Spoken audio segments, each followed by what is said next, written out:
Welcome to another episode of the Federal Newswire Lunch Hour Podcast with your host, Andrew Langer. Well, hey there, everybody. Welcome to another episode of the Federal Newswire's Lunch Hour Podcast. I'm your host, Andrew Langer. So glad I can join you today and you can join me today. And we can all join each other for what is going to be a very enlightening policy discussion. As always, if you are watching us on our YouTube channel, you know, you can take us with you wherever you want to go. You can listen to us on one of the many fine podcast platforms at which you can find us, if that wasn't redundant already. Wherever fine podcasts are conveyed to you, you can find us there.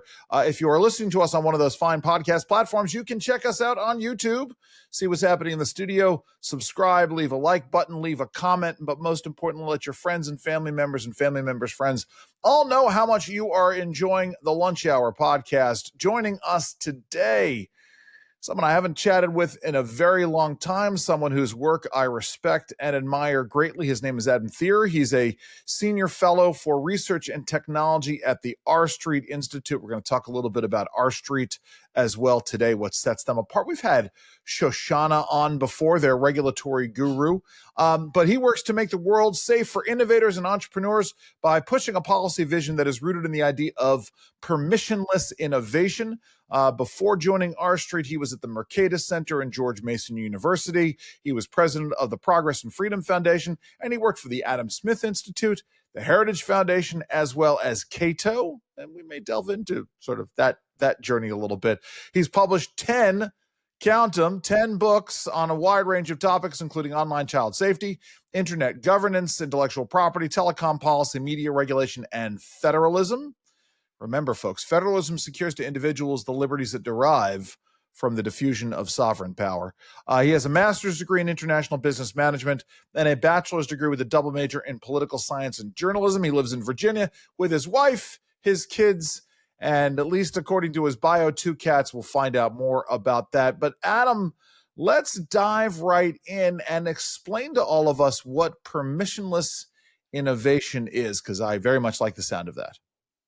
Yeah, well, thanks for having me, Andrew. I appreciate that. Yeah, well, permissionless innovation is just about freedom. It's about freedom as applied to technological innovation and the entrepreneurial activities of a free society.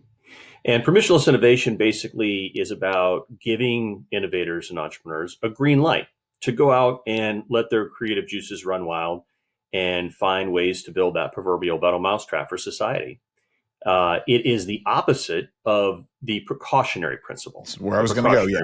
Yeah, the precautionary principle is the idea that basically innovation should be locked down by design, and you have a so-called mother may I approach to policy that says you have to seek someone's blessing or permission before you get to do anything different and new.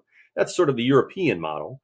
And America's model, while not perfectly permissionless in many important sectors like digital technology, is mostly permissionless in that you're able to launch new ideas and products without prior restraint or some sort of bureaucratic blessing. And so that's the general high-level difference. And what I argued in my book and my work is that basically almost all regulatory policy debates, but especially technology policy debates, are really a choice of those two defaults as a starting point.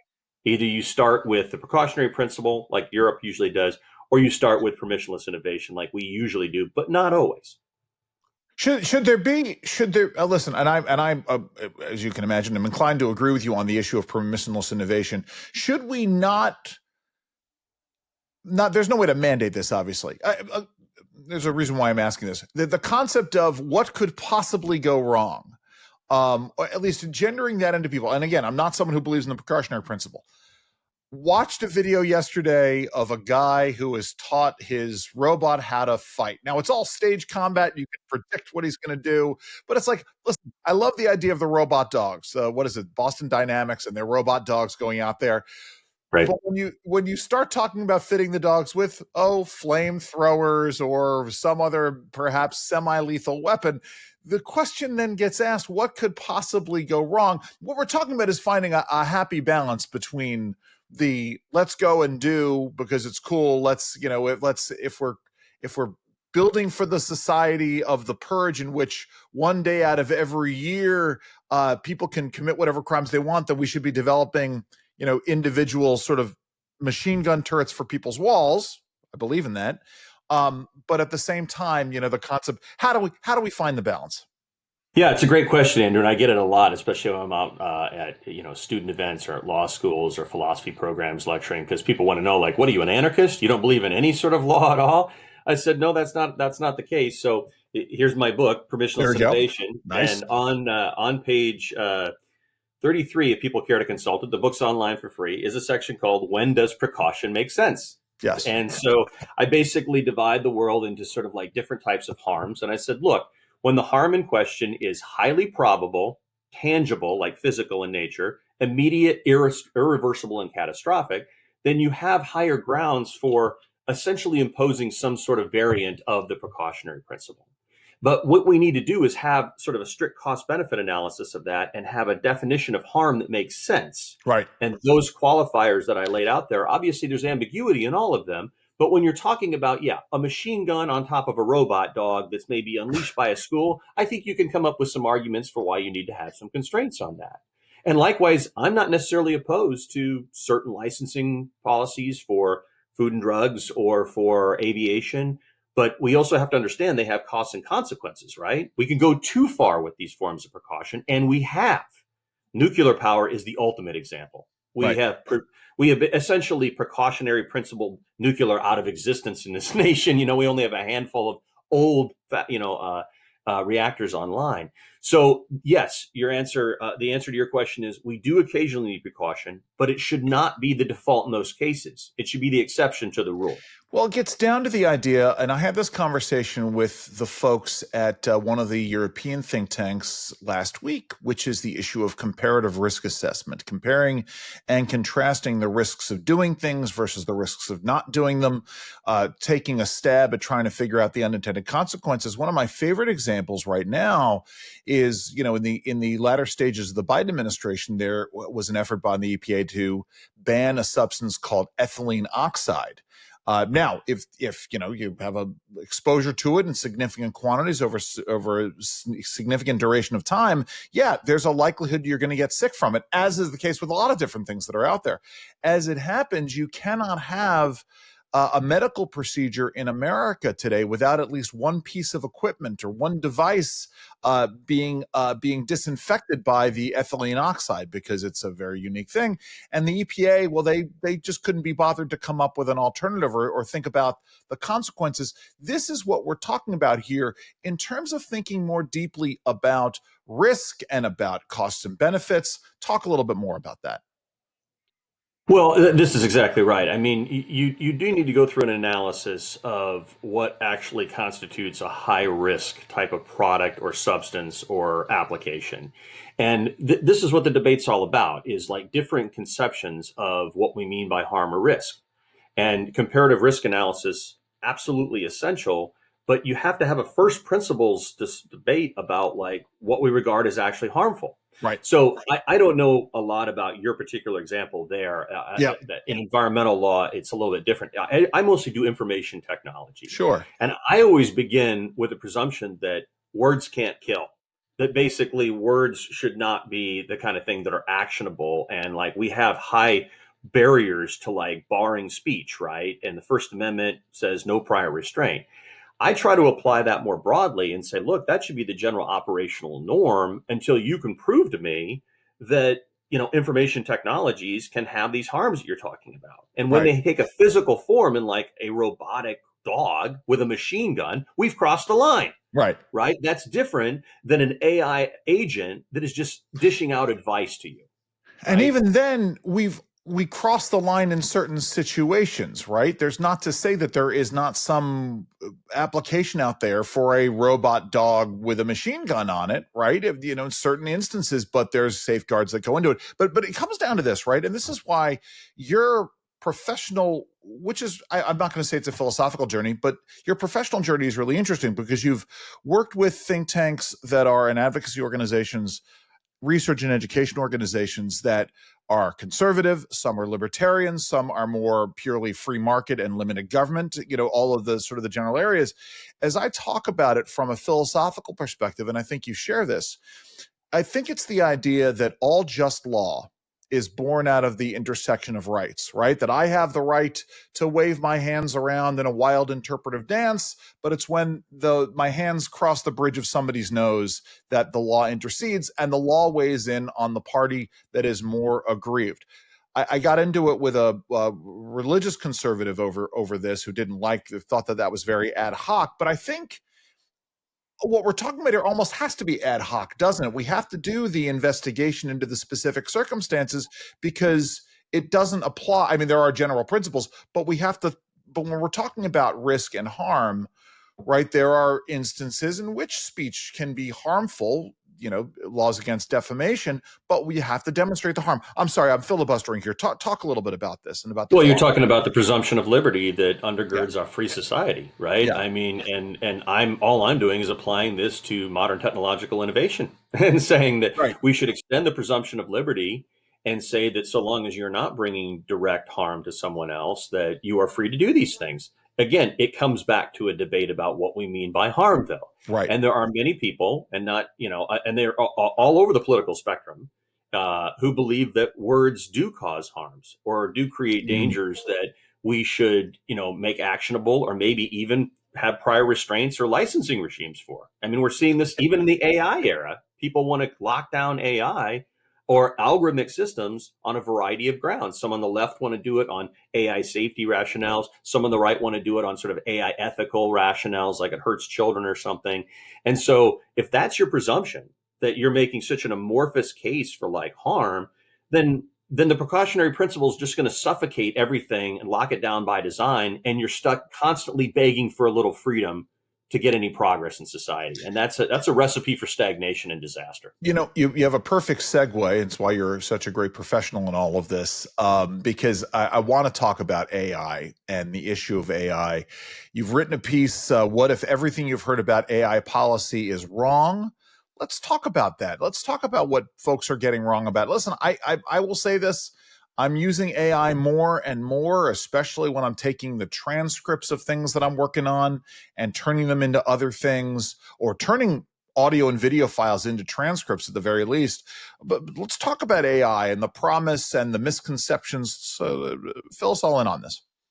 Well, I mean, AI is the most important general purpose technology of modern times. It affects almost every single segment and sector of modern society.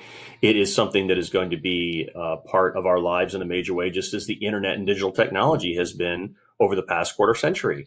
It raises concerns with many people because, unfortunately, the debate about AI and robotics has been conditioned by an environment or a cultural environment and an entertainment environment that treats these things as fundamentally dangerous and dystopian by design. If you read any modern science fiction track or watch any sci-fi on television or movies, it's all just dripping with dystopian dread about fear of the future. Like, it is going back to the point you made earlier, like what could go wrong, Right. as opposed to what could go right. Like how we might cure, incurable cancers, how we might solve roadway fatalities, how we might find ways to make society safer along multiple dimensions. For the vast majority of human civilization, it has been technological progress that has improved our lot in life as a species. And AI is a continuation of that, and most importantly, a continuation and an expansion of knowledge. The I in AI is intelligence. And so if we're going to bottle up this revolution, we are talking about bottling up intelligence and knowledge. And we should really think hard about the wisdom of doing so.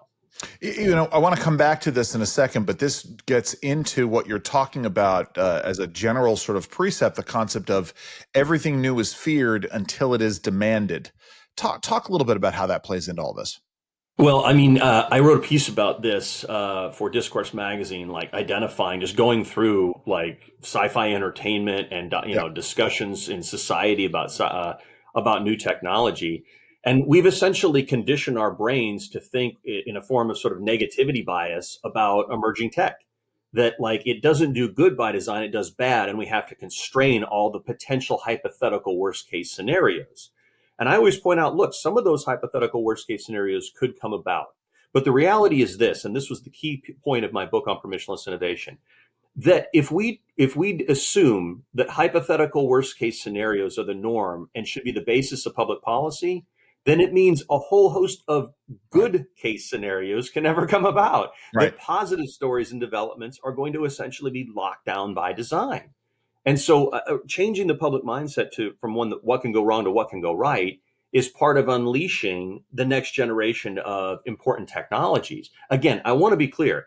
There are absolutely trade-offs. The internet and the digital technology revolution, from in my perspective, has been a wonderful one, but it has not been all sunshine and roses. There 100%. have absolutely been downsides and trade-offs.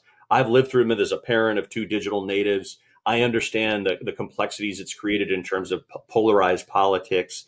It's not perfect, but I will say this, Andrew, that I'm an old man now, 56 years of age. I was born before man set foot on the moon. And like the single defining feature of my life when I was young and when I became a policy analyst is that we lived in a world of information poverty. Right. We were starved for informational inputs. And now we live in a world of information abundance. We have solved the fundamental problem of communications policy for the past century. How do we get people more information and choice? And now we've got it, and everybody says, "Oh my God, I hate all this information and choice." Yeah. Well, So I it's don't like think everybody. I think it's folks who have benefited over the years from folks living in information policy, or from who benefited from other folks living in information poverty. Listen, as I said, was in the UK, and most of it was vacation. Did a little work while I was over there. Could not have planned this trip without the information that was out there. Right? Could not have gone through figuring out what restaurants to go. I don't know what the restaurants are in Llangollen, Wales. But I could go and look at menus and I could figure this stuff out without having to spend hours in a library, doing these things. Or the point is you're sitting there and you're watching something on TV, or you're driving past somewhere. I'll give you an example about this. We're driving on a highway from Chester in the UK to a beachside town called Llandudno in Wales. And I'm looking off as we're driving along this highway, and there is a very majestic looking castle on the hill. And I'm like, boy, I haven't seen this. I haven't read about it before. Maybe we should turn around and go, right? Should we stop now and go? And then my wife, pulls up her phone and she discovers, oh no, this is just a 19th century reproduction of a medieval castle that folks have turned into an event space. I'm like, okay, well then there's no point in turning around and going to it. But we could have wasted a huge amount of time. I guess what I'm getting into here is, with the information age comes greater levels of productivity and productive uses of our time, in the same way that innovation has always made our lives more productive and therefore more abundant. But there are folks who fear that productivity and abundance, don't they, Adam? Yeah, they not only fear it, they want to reverse it. They want to wind back the clock. And you often in information policy debates, you have a lot of nostalgia about bygone eras, like the golden age of media or the golden age of whatever, or pastoral myths about how we were all better educated when we were out, farming our fields. It's all a bunch of poppycock. It's complete nonsense. The reality is that in the good old days of the early 70s when I was growing up, you were fed your news in half-hour blocks, like 6:30 at night, by three old white guys in bad suits. And if you weren't around to watch it, you didn't get any news. And if you were lucky, you had a local newspaper, but a lot of us didn't. I grew up in rural Illinois and Indiana, didn't have a local paper. I had a really crappy library, but bought most of my books at a local pharmacy. Sure. And so, I'm sorry, but I don't want to wind back that clock. I want to go ahead and embrace the future we've been given and all the options. And Andrew, I love your story. I recently wrote a piece about the 20th anniversary of Google Maps, and just what a revelation and revolution that was in its own right, and how it's connected people and locations, made our ability to navigate the world so much easier. But on so many dimensions, we have stories like this that we overlook. When my son was born in 2005, he's grown now, obviously. But when he was born, the night he was born, his name's Tobias. And when he was born, I was like, you know what? I'm going to look online. Before I named him, I should have seen, is that website taken TobiasTheer.com or something? Sure. Before somebody sits on it and squats on it. And then I found another Tobias Theer in Germany. And I said, what the hell? I'll just reach out to him. Sent him a note and I said, hey, I wanted to let you know another Tobias Theer has been born into this world on this night. And I don't know if you speak any English because you're in Germany, but I thought I'd ping you. And he immediately responded. He gave me a complete download of like the family history, the Thierer family Wow. history in Germany. We talked about our mutual loves for chess and cars. He had photos of the whole family, the whole Thierer family I didn't even know over there, with all their cars, like all the Thiers over here in Wow. America. It's like, Amazing. I mean, we connected across an ocean instantaneously. And he also, by the way, worked in the technology sector. That's amazing.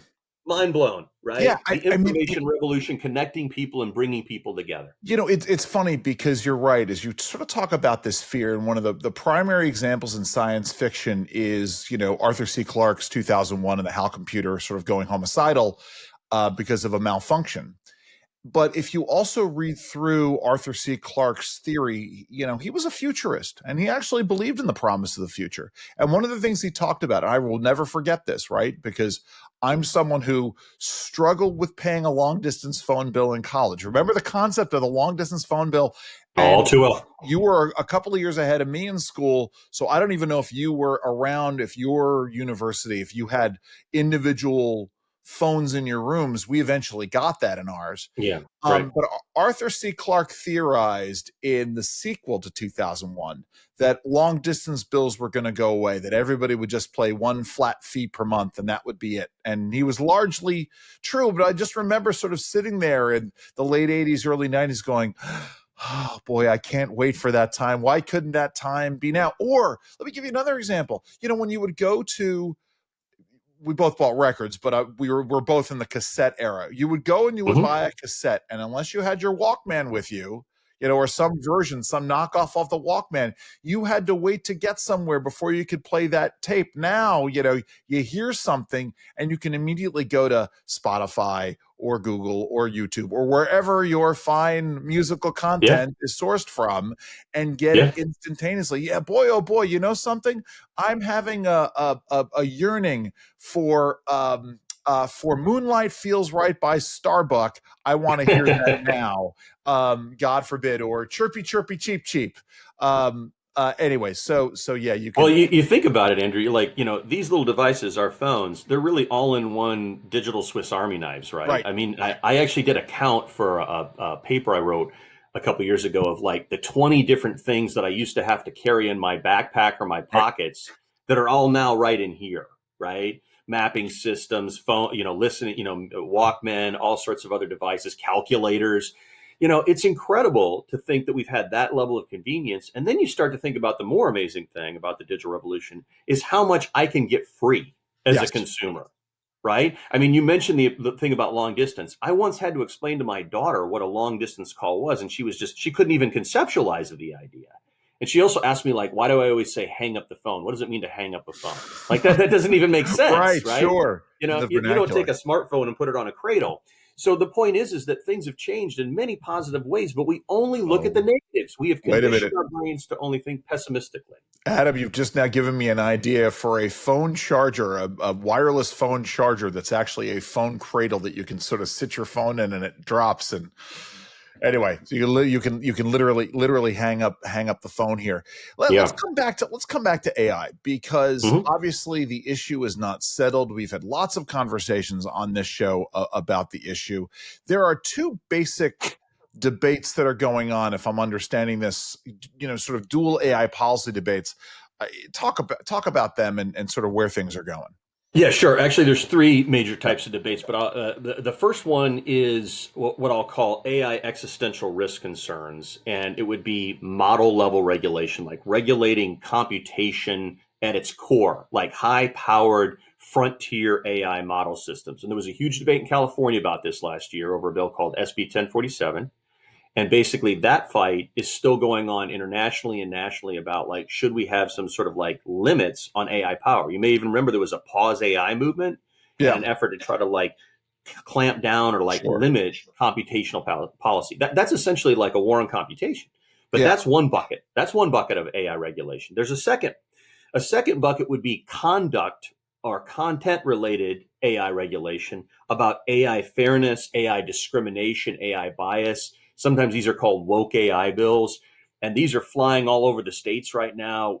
Colorado has already passed one of these. We've got Texas considering one, Virginia, Massachusetts, New Mexico, California, and others. And basically, they would have like preemptive, precautionary regulation in the form of algorithmic impact assessments to see, is an algorithm inherently biased by design? Is there something nefarious going on? Sort of almost like an algorithmic pre-crime unit, like let's figure out where the danger lies and like regulate it preemptively. And then there's a third bucket of AI regulation, and this is an even bigger one, but it's targeted and sectoral regulation, what I'll call AI and fill in the blank. So it's like AI and elections, AI and education, AI and jobs, AI and policing, AI and national security, AI and whatever. And that's a huge category, but it's like a very individualized sectoral category. And we already have a lot of regulation there, right? I mean, we already regulate algorithms in terms of like, if there's an algorithm in your medical device, the FDA already regulates that. Right. There's algorithms in planes called autopilot. The FAA regulates that. Driverless cars already regulated by a lot of laws. So the point is that America already has a lot of legal and regulatory infrastructure to deal with AI issues, but we're often running, and Andrew, believe it or not, right now, this morning, there are 820 AI bills pending in the United States. Wow. The vast majority of them are in the States. So we're not even 80 days into 2025. That means we are averaging 12 bills per day being introduced on AI. In my 34 years I need of to use covering my AI to go check your math on that. I'm sorry. in my 34 years of covering technology policy, I have never in my life seen this level of regulatory interest in preemptively regulating any technology. And I would even go further, Andrew. I would say in my history as a policy analyst, I don't know of any other sector or any other issue where we've seen 800 bills in less than 80 days. Yeah. That's unbelievable. We're talking about bottling up and, think about the compliance costs alone of a small and medium-sized enterprise, an innovator trying to figure out like, honey, how do we comply with, these 800 different patchworks of bills? It's crazy. Well, I mean, let's start with that first bucket, which I don't know, they're all equally horrifying, but it's that first bucket that I think stands out to me, this idea of reigning computing power. Now, understanding and coming back to what you talked about in terms of the overregulation of nuclear power, right? We know that AI requires larger amounts of electricity, of power, juice than other computing does, because we're talking complexities here. On the other hand, and we need to find ways to produce that. On the other hand, this idea that somehow we're going to constrain computing power, given that it is next to inexpensive, reliable energy, it is the thing that I think drives other kinds of innovation as well, right? The wellspring of all innovation comes from this ability to make computing power more powerful, faster, and less expensive. This is pretty serious stuff, isn't it? Very, very serious stuff. Like I said, this is why I called it a war on computation. Yeah. It's really concerning. And let's utilize that nuclear analogy a little bit more, because it's very, very understandable why many people wanted nuclear power regulated. There are serious catastrophic risks associated with its misuse. Certainly as a weapon, right. that is truly catastrophic, an atomic bomb. But just even a nuclear power plant, we know can go horribly wrong. We've had examples in society. But if you go so far as to say that you're going to lock them down to the point where they can barely even operate or start new ones, then there are other societal consequences. There are opportunity costs in the form of lost energy options that could be cleaner and better for the environment and all around cheaper. And we have foregone that opportunity as a nation while others have raced ahead with nuclear. And this is exactly what some people are proposing now for AI. They're basically saying we got to lock it all down by design. The more powerful the system, they say that makes it more dangerous, which isn't necessarily true, but they say just high power means danger. Yeah. And therefore limits. We got to control it, contain it, maybe even pause it. And that means you're going to have unintended, unforeseen consequences. And that's what I'm concerned about, because nobody talks about that other side of it. But let's talk about one aspect of the unintended consequences, or maybe it's not even the consequence, but what's driving this, right? Is, to me, cronyism and rent seeking, these kinds of limitations are apt to be abused by folks who are already within a marketplace and who see a great threat of competition from innovation, right? The folks who have currently, right, MySpace, if they'd had the power, I'm sure Tom from MySpace would have shut down Zuckerberg at Facebook and offered up some threat, and this is part of what or Ask Jeeves doing it to Google. Imagine that, if you folks go back and go back and use Perplexity or whatever to go and look and find out what happened to Ask Jeeves.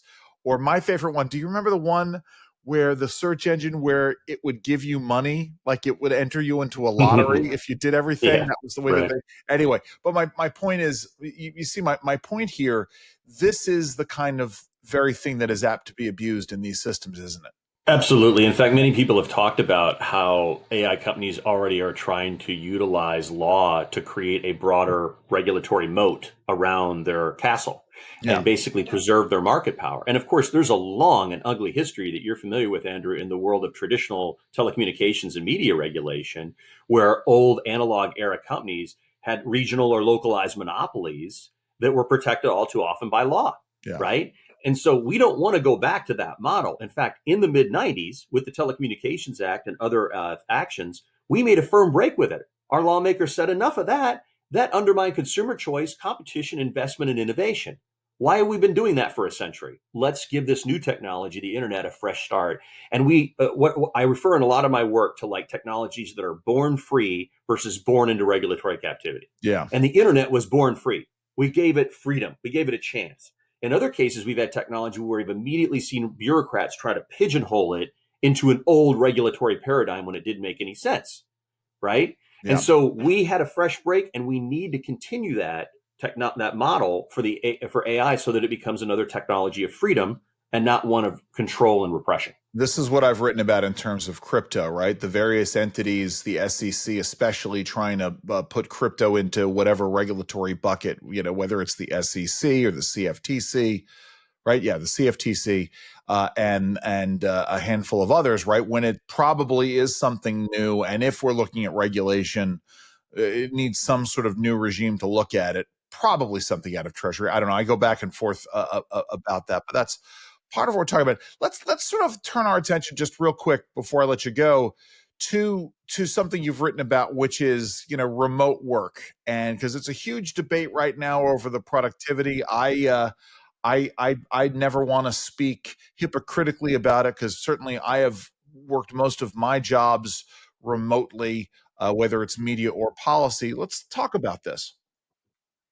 Well, I've always been a big believer in giving workers, knowledge workers in particular, like, more flexibility to work wherever they wish, so long as it works with their employers. And employers for a long, long time, including in the think tank world that I've been a part of now for over 3 decades, were very reluctant to do that. There was always concerns about, like, well, are people going to goof off? Are they going to be productive or not?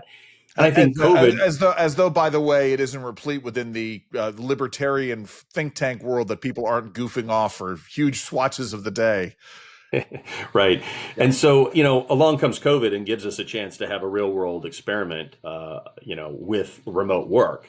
And it was really interesting. A lot of organizations, including the one I work for now, made a complete 180 and went from being like everybody in all the time to like, kind of like everybody working all over the place across America. I think there are some real trade-offs there. I'll tell you this, Andrew. One of the things I've always liked best throughout my career is mentoring young students and up and coming scholars and just interesting activists in our field. And I've lost something by not being around them every day. Sure. And just the camaraderie and the casual colloquial chatter that happens around a coffee pot sometimes. The most impactful and widely cited paper I ever wrote in my life, at George Mason University, happened completely by accident when I was talking to two other scholars around the coffee pot one day in 2012. 100%. And we started, brainstorming some ideas about, well, I could write about this, you could write about that, and you could do that. Hey, we've got a paper idea. And, when we're on a Zoom call or a Google Meet, there's not that same spontaneity. 100%. And so my argument would be, we've both gained something and lost something. And all things in their life have trade-offs. I personally want to encourage, as much remote work as possible, but also find ways to bring people together on occasion. Some organizations like my own have now regular fly-ins. People come in regularly, or the teams meet on certain days of the week in person. So I think we're developing as a society strategies to deal with life in a remote world. AI will help us find that balance, I'm sure. No, I say that flippantly, but no, I agree with you. It's a situation I will always relish the time spent around the conference table at CEI, sort of Hmm. talking about stuff. Those are fond memories. Or, you know, had somebody I was working with who early on when I was running my own organization, who would bring us in once a quarter for a day-long brainstorming session, off site somewhere. And some really great ideas came out of that. And so those kinds of things are valuable. Not that you can force creativity, but when you put people in a literal room together, stuff happens. But it's funny because it was our colleague Larry Spywak at the Phoenix Center who talked to me very early on in my career about the expense of office overhead. And you're Huge. right. There's a balance in that. So listen, let's get a little bit more about you before I let you go. Talk to us a little bit about R Street, how long you've been there, what R Street does, and how did you find yourself there? Talk also about your journey a little bit. Yeah, well, R Street is a 501c3 nonprofit think tank that covers a wide variety of policy issues, including technology policy. It's been around over a dozen years now, and I've been at R Street for the last 2.5. Oh, But as you mentioned at the top of the show, I've been with a lot of different think tanks and academic institutions, and it's interesting because there's a lot of options for conservative and libertarian and free market intellectuals in terms of like places to go, and like every shop offers different strengths and weaknesses. And it's been an interesting journey for me just to like get a feel for how different organizations work. I will say this, one thing I have learned, and you mentioned CEI, organizations in the nonprofit world have a real struggle growing at a certain level. Like the larger you get, you lose some camaraderie and it becomes a little bit more bureaucratic. sure. And market oriented institutions sometimes don't utilize the best market based mechanisms as they Right. get larger. It's a real struggle. And so I think again, all things trade offs. Big organizations can do great things too. But there was a reason I got out of Heritage when I did after 10 years there, because it had become like the Pentagon of think tanks, and I just needed to get out of there. Sure. But it just depends. But yeah, I mean, it's been my life now for 34 years. I've had a lot of good opportunities to go elsewhere. But the thing about think tank life for me is that I every night go to sleep and I rest easy on my pillow because I'm doing things I love to do. And even if I'm not getting compensated the way I could if I was a consultant or a lobbyist or something else, I don't care because I'm happy. I see all my friends making 3x what I'm making, and they're miserable as hell. Right. That's the thing. Well, so let me ask you this. I mean, how did you know that you were going to be doing this work? How did you find yourself in? And on the tech side, were you one of the kids who in your rural town in Indiana, plug in quarters into the Pac-Man machine or the Frogger Sure. machine Oh, of course I was. Yeah, I yeah, was. I was what my grandmother used to call my brother and I video yes, idiots. Like we were playing so many video games and going to arcades. And I was at an early age, trying to program computers and tearing them apart, trying to figure out how they make work. I had a Commodore 64, for God's sakes. That there you really go. dates me. It was either that or a But trash 80. Yeah, I figured yes. Yeah. yeah, but no, I stumbled into think tank life in 1991. I was trying to get a parliamentary internship with either Margaret Thatcher or John Major in 1991. I wasn't the smartest kid in class, and so somebody else got those internships, Sure. and I didn't. And so, on a complete whim, I asked my academic advisor one day in 1991, "Tell me about these things called think tanks. That might be interesting." He got me an interview at the Adam Smith Institute. I was hired within days, and that was it. I was in. I was so in love with it. And I originally was doing not tech policy, but trade policy. And Interesting.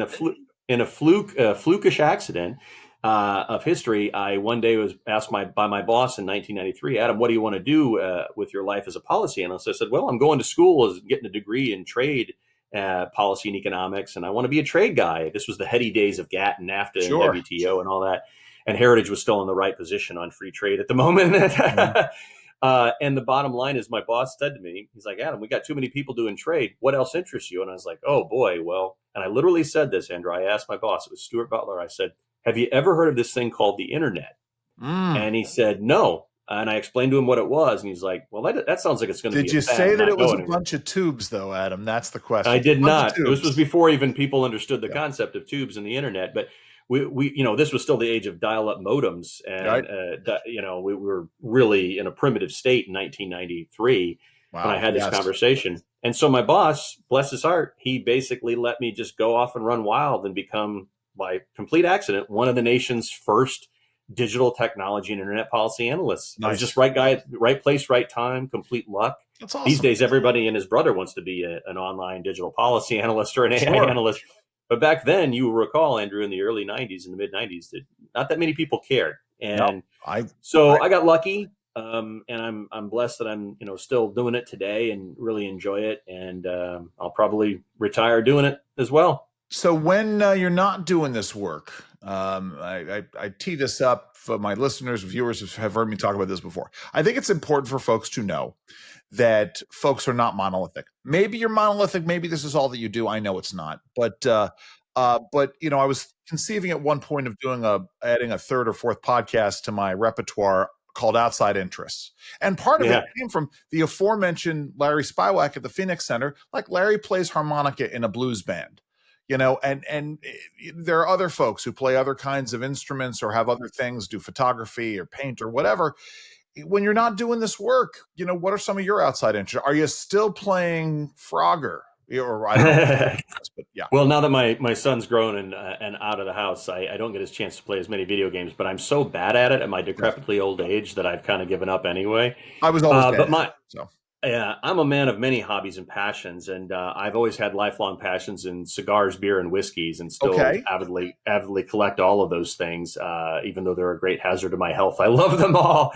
But I also have, in recent years, actually in that past decade, I've fully immersed myself back into the world of vinyl records, and I'm back to having an 800 record collection, 800 vinyls, and pretty big listening room. I've built my own listening room acoustical treatments and like a whole acoustic room setup at great expense. But I did a lot of it with my own two hands because I like also another hobby. I like woodworking and building things, and I've got a lot of power tools, and I renovated a lot of different homes in my life, and it's helped me like flip homes to like make a little more money to live. And then finally, a couple of other lifelong passions.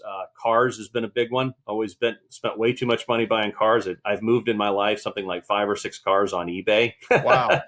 That wasn't always the smartest move. Sure. And then finally, only just recently, because I relocated from Washington, D.C. to the Fredericksburg, Virginia area and bought a little house on a little body of water, I got back into fishing. And now I have a fishing boat and doing something that I was very passionate about as a youth in rural Illinois and Indiana, where I actually had a lot of lakes and ponds. But now I live in a little river reservoir. And just yesterday, I was doing a Zoom with some colleagues. And while we were on there, I caught a fish for them and like reeled it in. They couldn't believe weirdo intellectual elitist like me is like out catching fish in rural Virginia, but that's nothing wrong with that at all.